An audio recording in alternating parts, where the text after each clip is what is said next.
Hello साथियों, नमस्कार। आज के इस छोटे से वीडियो में हम लोग पढ़ने वाले हैं भारत के राष्ट्रीय प्रतीक, जो भारत के सभी प्रतियोगी परीक्षाओं के लिए बहुत ही महत्वपूर्ण होने वाले हैं।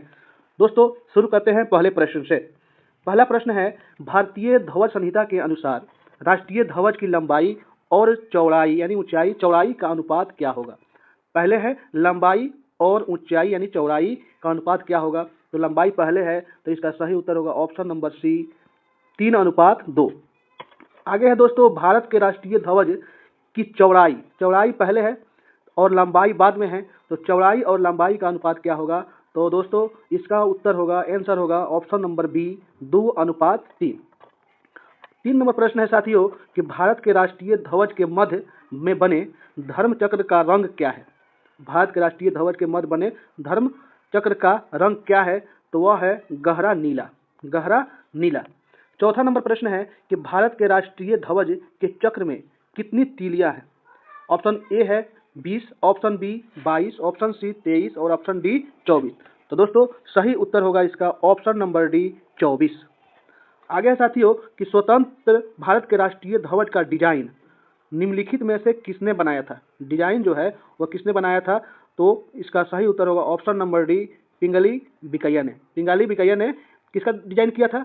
तो यह भारतीय राष्ट्रीय ध्वज जो है, हम लोग का राष्ट्रीय जो झंडा है, उसका डिजाइन किया था।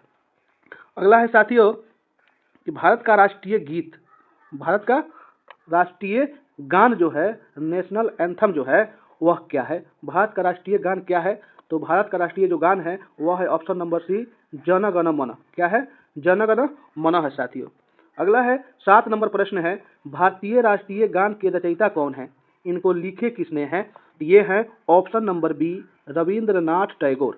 कौन है भाई, रविंद्रनाथ टैगोर है, याद रखेंगे इसको, ये बार बार परीक्षाओं में पूछी जाती है। अगला प्रश्न है प्रश्न नंबर 8, राष्ट्रीय गान जन गण मन सर्वप्रथम कब गाया गया था, यानी सबसे पहले कब गाया गया था और कहाँ गाया गया था। तो दोस्तों सही उत्तर होगा ऑप्शन नंबर ए, 1911 कलकत्ता, भारतीय राष्ट्रीय कांग्रेस के कलकत्ता अधिवेशन में 1911 में यह पहली बार जन गण मन गाया गया था। अगला है साथियों 9 नंबर प्रश्न कि भारत के राष्ट्रीय गान जन गण मन को संपूर्ण गाने में कितना समय लगता है, इसको गाने में कितना समय लगना चाहिए। तो ये है ऑप्शन नंबर बी, सही उत्तर 52 सेकेंड। ये है राष्ट्रगान, ये है राष्ट्रगान को गाने में समय जो है वह 52 सेकेंड लगता है दोस्तों। आगे है साथियों 10 नंबर प्रश्न है कि भारत का राष्ट्रीय गीत कौन सा है। राष्ट्रीय गीत कौन सा है, 10 नंबर प्रश्न है।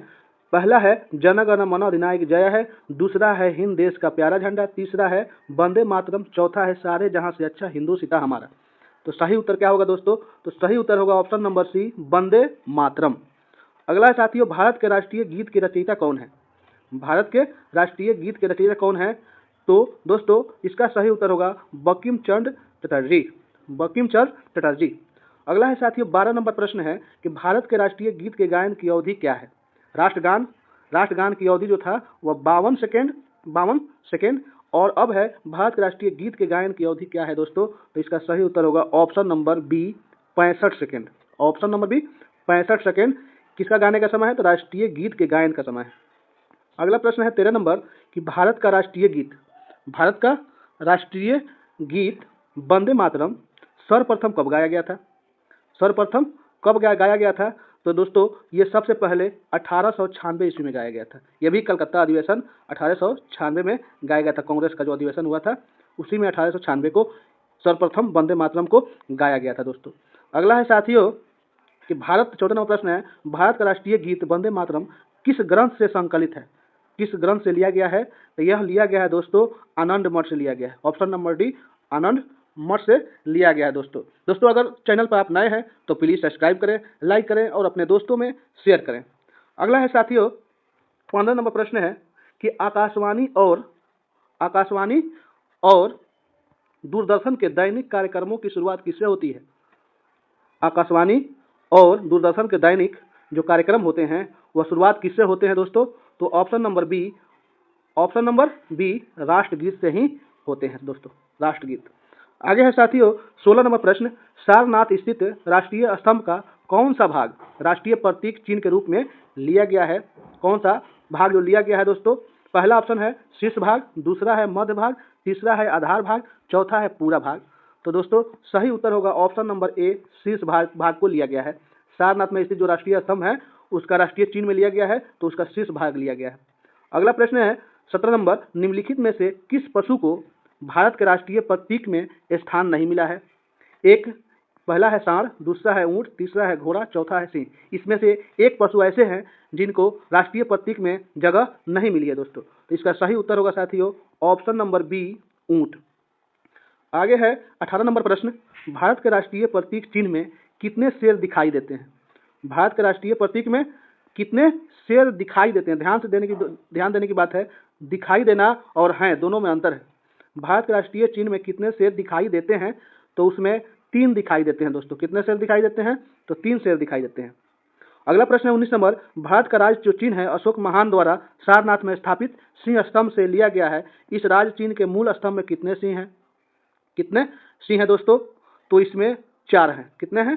4। भारत का राज चिन्ह जो है अशोक महान द्वारा सारनाथ में स्थापित सिंह स्तंभ से लिया गया है। इस राज चिन्ह के मूल स्तंभ में कितने सिंह हैं? तो उसमें ऑप्शन में डी, सी, 4।